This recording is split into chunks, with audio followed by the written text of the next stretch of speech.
On this edition of the show, we have as guests on the show Mr. Hygienius OMEJIE, the Sector Commander, Federal Road Safety Commission of Nigeria.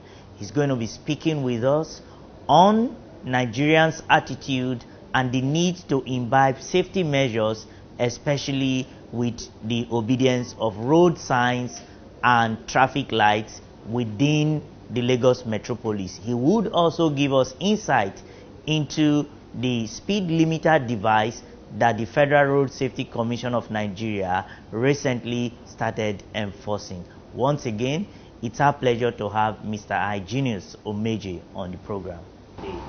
Thank you very much. Now, what is the importance of traffic signs and traffic lights for motorists and other road users? Well, I'm happy we are discussing this because this is one area that we've always seen as a missing link in most of our road designs, except for recent times when we are seeing these traffic signs back on our highways and even on our major roads within the city centers. Hitherto, the public had always cried out that the signs are disappearing, but I'm happy that they are appearing again, especially in Lagos with the present administration's effort in ensuring that traffic in Lagos keep moving, especially after the first Lagos Traffic Summit, which we had last year. The revolution that came out of that summit is what we are witnessing today, that we are having the traffic lights, the traffic signs. And these traffic signs are those, we refer to them as the road furnitures that every good road must have. Thank you. Now, to some motorists, the idea is as if traffic lights and traffic signs are for beautifications or sometimes needless and too excessive. Now, as an enforcement agency, what is the road safety doing to ensure adequate awareness and enforcement where these regulations are defied? Okay, narrowing it to traffic lights now. The function of the traffic light is to regulate movement at intersections.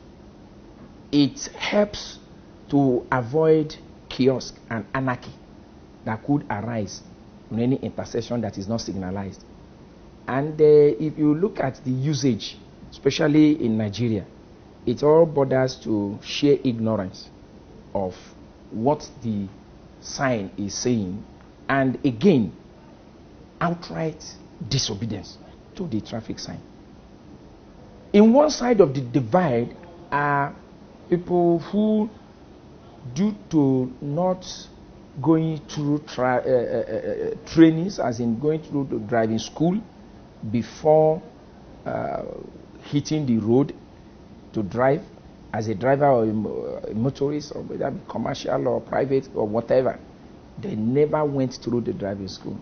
All they did was God blessed them with a car, and the man went to an open primary or secondary school field, then with somebody possibly, and more often than not, the mechanic sitting beside him, telling him how to start the vehicle, how to engage the gear, how to release the legs small. And after 2 days or 3 days of such tutorial, the man goes to buy L sign, put one in front, put one at the back. Where do you see him next? Third Mainland Bridge. Apparently with no licensed driver sitting beside him. What is your insight on the speed limiter device? Okay, I'm happy you raised it up. Let us also use this opportunity to clear some air over the issue of speed limiting device. We have been on this thing since 2007, let me say so. Almost a decade. If you go and pick the FRSC Establishment Act 2007, it is there that we have to ensure that all vehicles plying Nigerian roads are fitted with a speed limiting device or a speed governor, as if it could be also captured. When we peeped into the statistics we have and discovered that speed violation accounts for greater percentage of the fatalities we record on our roads. Emphasis, fatalities. Fatalities. That is the number of deaths that follow each crash that we record. We've discovered that the higher the speed, the higher the fatality. The lower the speed, the lower the fatality. So we started thinking, how do we go about it? The first line of action was deploy radar guns, which you would have seen FRSC do.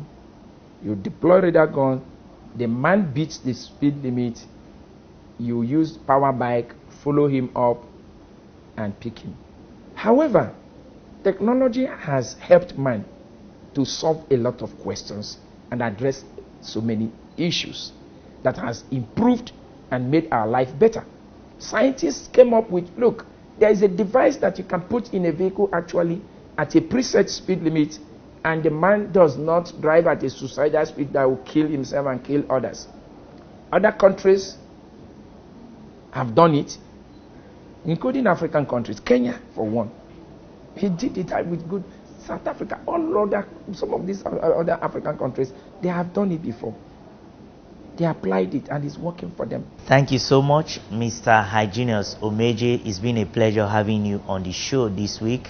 We do hope to call on you some other time and that you would gladly oblige us your attention. Thank you. Thank you. You're welcome.